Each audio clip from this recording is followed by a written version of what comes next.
right. Good morning, good afternoon, good evening, everybody. I hope this day finds you well. We are on day 9, path 19, Temphioth, Temphioth, however you want to say it. Here is the Shadow Tarot depiction. Take a screenshot of that if you'd like. Alrighty, let's get started in the Nightside of Eden by Kenneth Grant. Okay. Tunnel 19 is sentineled by the demon Temphioth, whose number is 610. His sigil should be etched in a sharp greenish-yellow hue upon a gray, arrow-shaped ground. The predominant influence is that of the lion serpent Tet, a glyph of the spermatozoan, which is shown in the sigil in the shape of 4 vesicas depending from a serpentine form, descending maybe? 4 vesicas depending from a serpentine form attached to a beast's head. The number 610 is that of Aleph, Tav, Resh, Vav, Gimel, meaning lust. Atrug, and desire. This is in accord with the tarot trump entitled Lust, relevant to the path above this tunnel.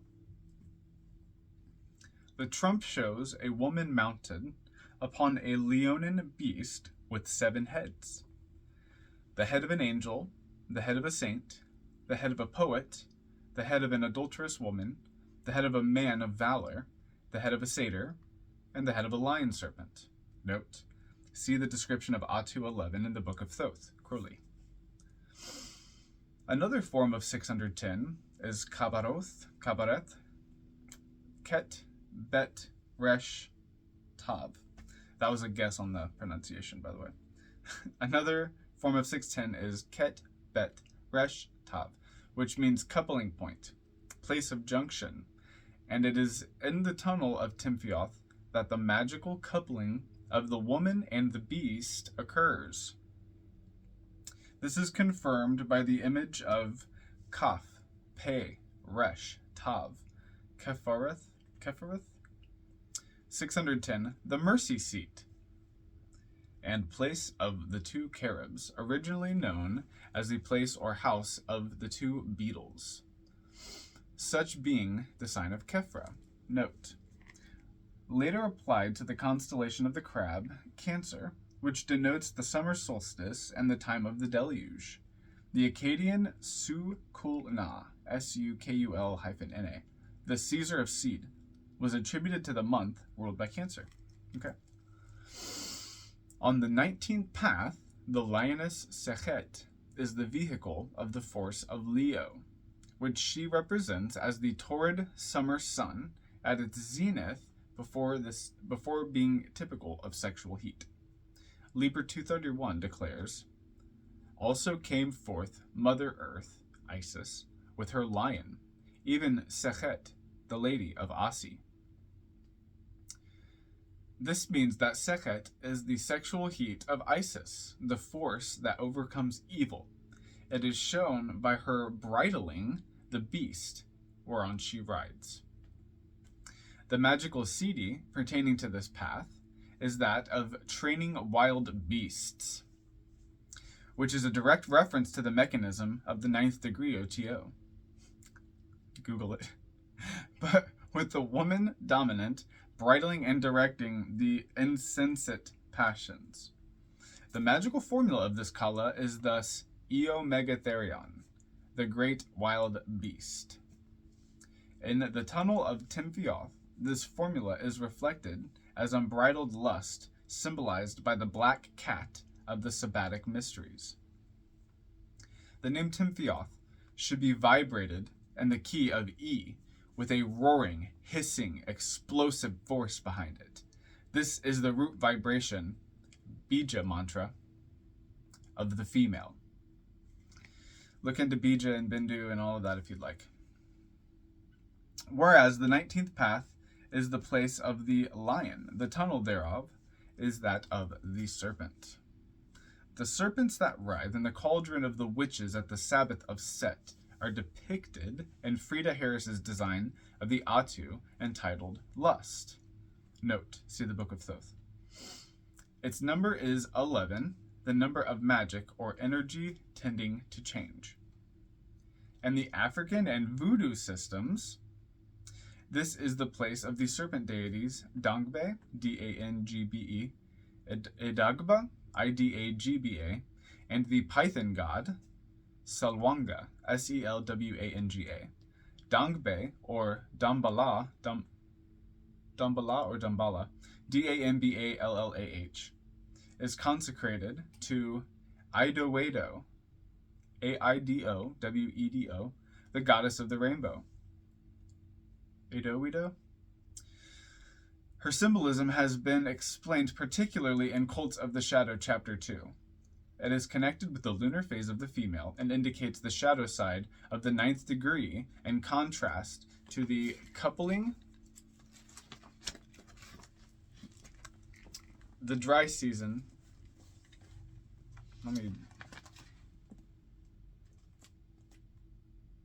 In connection with the... That is strange. I must have put these pages in incorrectly. 200.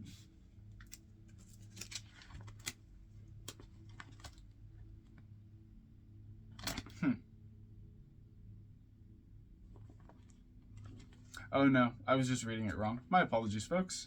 I'm going to start over here. It is connected with the lunar phase of the female and indicates the shadow side of the 9th degree in contrast to the coupling in the dry season, indicated by the same formula applied to the path of this 19th kala. It is in effect the 9th degree enacted during the deluge, of which the rainbow is the glyph. The phenomenon of lightning, symbolic of the serpent's flickering tongue, also pertains to the tunnel of Temphioth, and the sudden spasm of orgasm that it represents is the mudra, or magical gesture, of the cult of the spermatozoan. A stroke, syncope, is the typical disease of this path. Yeah, that makes sense. The order of Cliffoth ascribed to this tunnel is the Shalkbiron, or the Flaming, S-H-A-L-C-H-B-I-R-O-N, Shalkbiron. The flames that lick the cauldron of the Sabbath in which the lion serpents are seethed. The supreme symbol of the tunnel is the goddess Katesh, Q-A-T-E-S-H,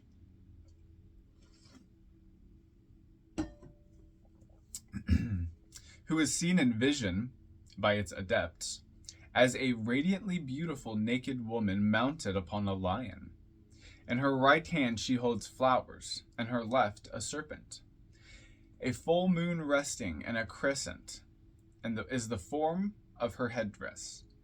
These symbols indicate the lunar current and its active phase.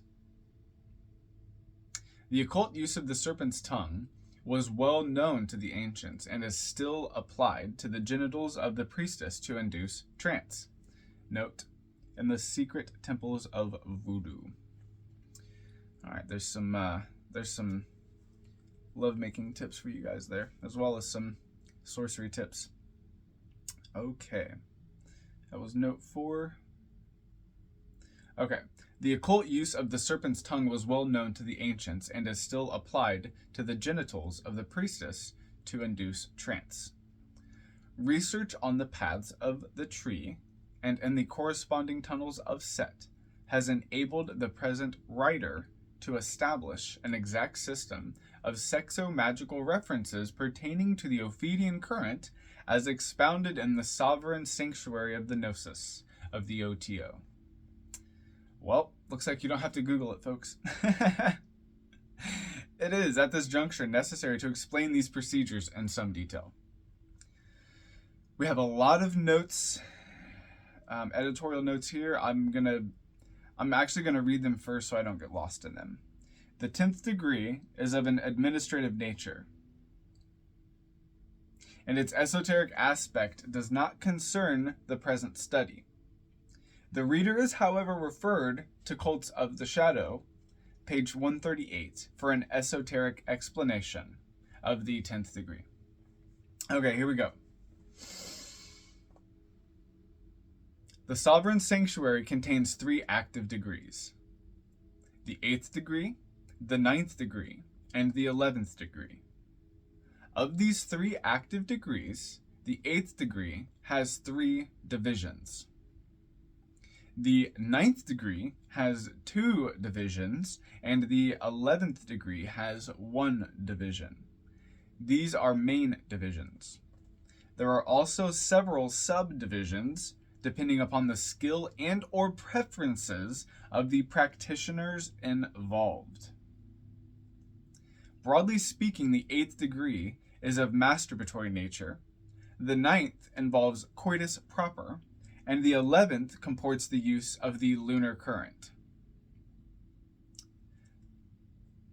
The following tables will clarify the nature of these 3 degrees and their 6 major divisions.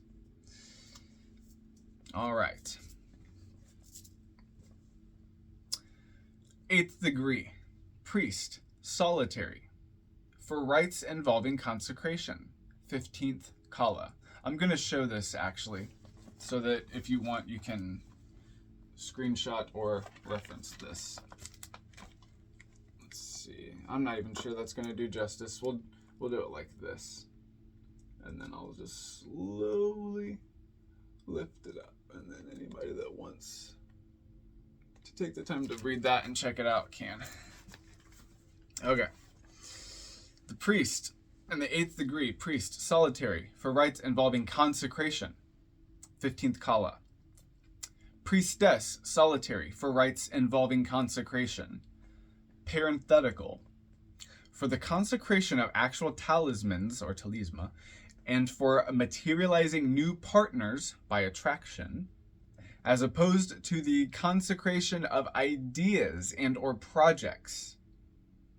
The lunar current is employed. Such workings are performed within the 13th and 18th kalas. Excuse me. Okay. 8th degree of priestess by priest. Via tongue for induction of trance, vision.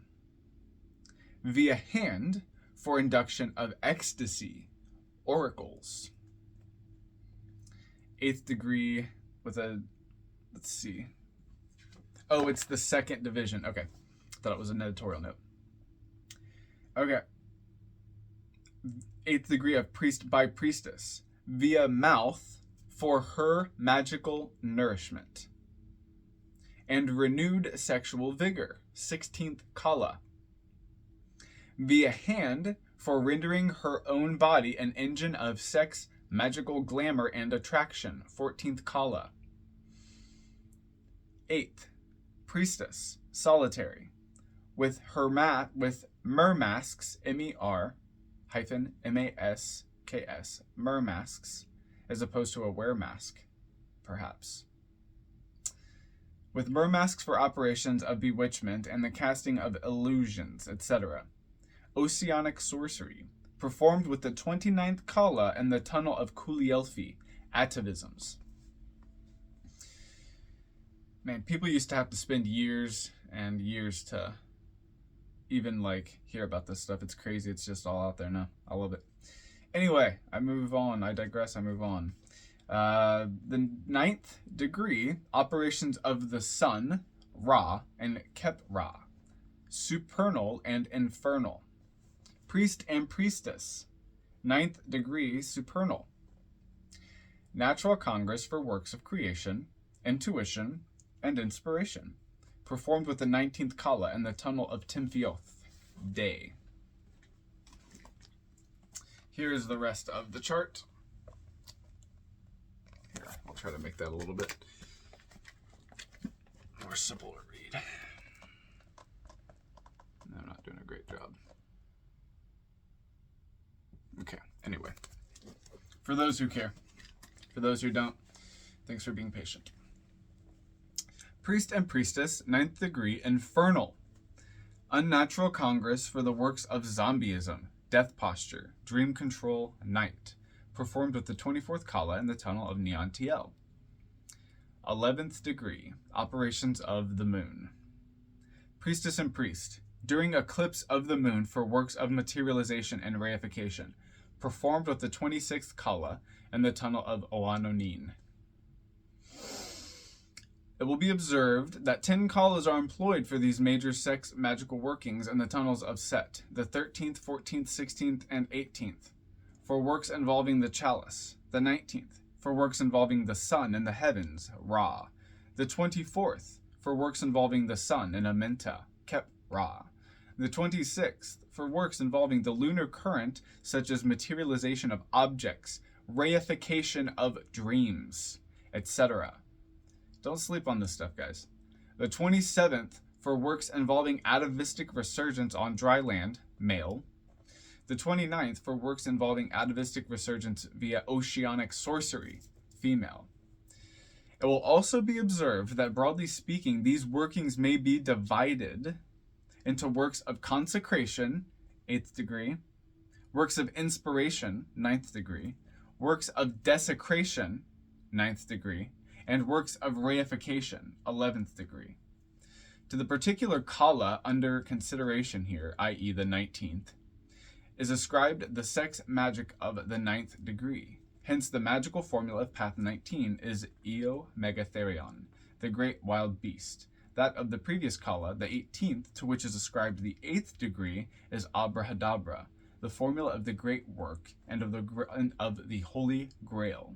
The 18th Kala, the cult of the cup, is thus balanced by the 19th Kala, the cult of the spermatozoan. See note.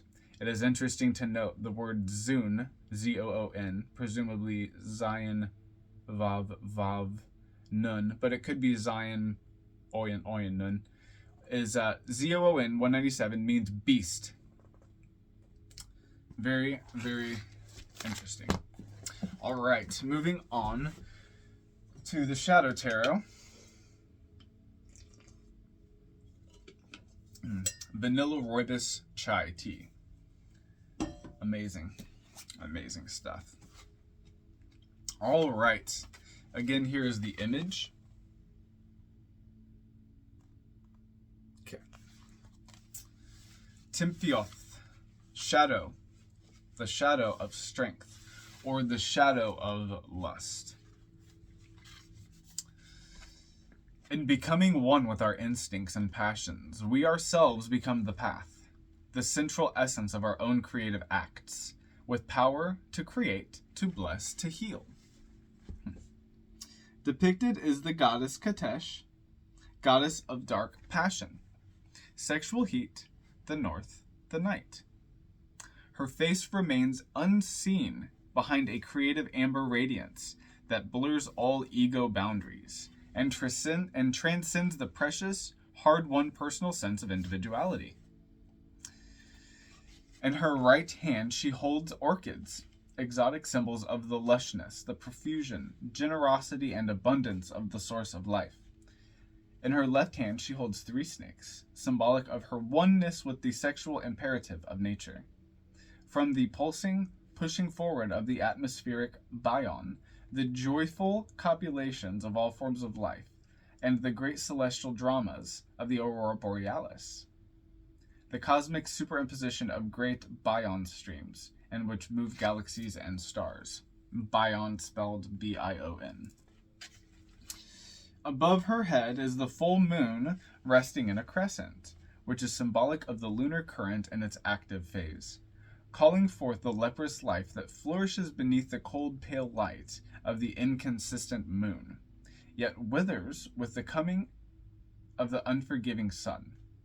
The bottom half of her body is that of the black cat of the Sabbatic mysteries.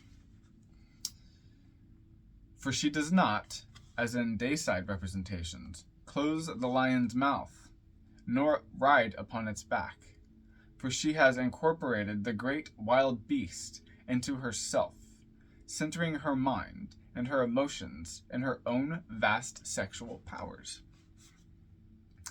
Arched above is the rainbow, while curling to the left, it is the serpent Dangbe, D-A-N-G-B-E, Damballa, D-A-M-B-A-L-L-A-H, sacred to Aidowedo, A-I-D-O-W-E-D-O, rainbow goddess of Voodoo cults and symbolic of the lunar deluge.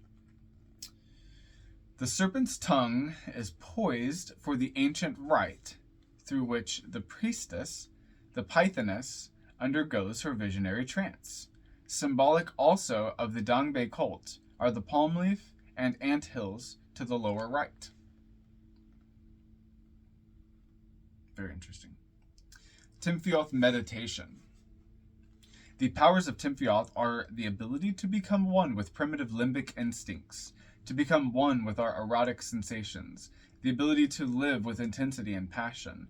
The going becomes reality as we ourselves become the path, the central essence of our own creative acts. This tunnel grants great physical vitality, with a positive personal electricity and magnetism that can be used to create, to bless, and to heal. Here also is the ability to channel potentially dangerous life energies, as do cult devotees who dance in ecstasy with venomous snakes and take their protection from harm as a sign of beatitude and grace, as well as proper centering and at oneness in the moment when and if they are not fatally bitten. A need to work with Temphioth is suggested when one experiences feelings of joylessness, feelings of emotional and or intellectual dryness, coldness, an inability to make an active sexual role, and arrive at orgasm. An inability to lose oneself in the creative moment. There may be experienced a lack of self-confidence, a lack of positive physical vitality, and grounding in the body, in the senses, or a lack of sense of personal power. Dangers of excess are burnout, physical dissipation, and exhaustion. Blocking of these potent energies can be seen in poor circulation, coldness of heart, and depression. All right, moving on.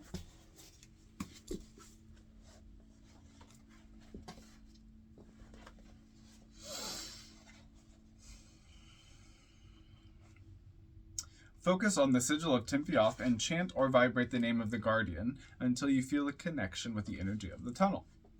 At the same time, envision the image coming alive, moving and growing until you see it spreading before you like a landscape you can enter. Visualize darkness flowing into the room before the image and clouds of thick